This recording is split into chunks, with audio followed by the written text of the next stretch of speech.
அனைத்து உற்பத்தியாளருக்கும் சமமாக மது வகைகள் கடைகளுக்கு சப்ளை. அதிகாரிகளுக்கு உத்தரவு. டாஸ்மாக் சில்லறை விற்பனை கடைகளுக்கான retail vending shops stock transfer indent தயாரிப்பதற்கான புதிய வழிமுறைகளை வழங்குவதற்காக அனுப்பப்பட்டுள்ளது. கிடங்குகளுக்கான டிப்போஸ் பழைய கணக்கீடு முறையை மாற்றி சில்லறை விற்பனை கடைகளின் விற்பனை தரவுகளில் சேல்ஸ் டேட்டா அடிப்படையில் இன்டென்ட்களை உருவாக்க டாஸ்மாக் வாரியம் போர்ட் ஆஃப் டாஸ்மாக் முடிவு செய்துள்ளது. அனைத்து உற்பத்தியாளர்களுக்கும் சமமான அளவில் IMFS ஆர்டினரி பிராந்தி மற்றும் ரம் மற்றும் பீர் ஒதுக்குமாறு உத்தரவிடப்பட்டுள்ளது.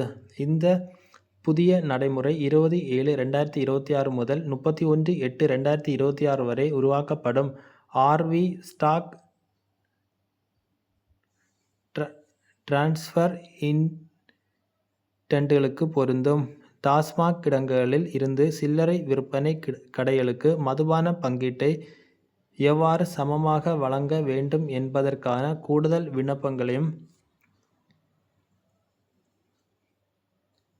வழிகாட்டுதல்களையும் வழங்குவதற்காக அனுப்பப்பட்டுள்ளது. சாதாரண வகை ரம் ஆர்டினரி ரம் 180 ml பகிர்வு முறை சம பங்கு ஈக்குவல் ஷேர் கிடைக்கக்கூடிய மொத்த பங்குகளை செயலில் உள்ள சப்ளையர்களின் எண்ணிக்கையால் வகுத்து ஒவ்வொரு சப்ளையருக்கும் சமமான அளவு முழு எண்ணாக மாற்றப்பட்டு ஒதுக்கப்பட வேண்டும் என்பதை ஒரு உதாரணத்துடன் விளக்குகிறது. அனைத்து சப்ளையர் பிராண்டுகளும் சமமான அளவில் ஆகஸ்ட் 31 வரை கடைகளுக்கு அனுப்பப்படுவதை மாவட்ட மேலாளர் உறுதி செய்ய வேண்டும். நடுத்தர மற்றும் பிரீமியம் வகைகள் மீடியம் அண்ட் பிரீமியம் கேட்டகரிஸ் 7 முன்னோடி மாவட்டங்கள் பைலட் டிஸ்ட்ரிக்ட் தவிர மற்ற அனைத்து மாவட்டங்களிலும் வழக்கமான இன்டென்ட் நடைமுறை தொடரும். எலைட் மற்றும் மால் கடைகளுக்கான சிறப்பு விதிமுறைகள் சென்னை, கோயம்புத்தூர் மற்றும் மதுரை ஆகிய 3 முக்கிய மாநகரங்களில் உள்ள 7 முன்னோடி மாவட்டங்களில் Chennai central, south, north, Coimbatore north, south, Madurai north, south உள்ள கடைகளுக்கு எலைட் கடைகளுக்கும் நடுத்தர மற்றும் பிரீமியம் வகைகளில் உள்ள ஒவ்வொரு பிராண்டிலும் குறைந்தபட்சம் ஒரு கேஸ் கட்டாயம் வழங்கப்பட வேண்டும்.